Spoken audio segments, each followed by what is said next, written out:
Accident होया था गां ने लग अखबार आ गई ना।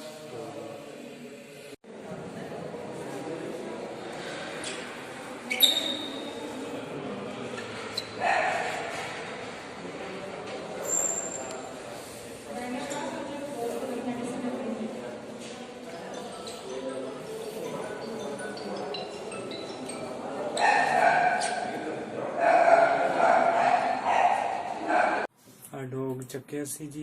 हैब्बवाल दे डेयरी दे कोलों ते इहदा ऑपरेशन होया, अख कड्डी गई है ते दूजा इहदा जुगाड़ा टुटिया ते यूनिवर्सिटी च दिखा के असी फिल्टर ले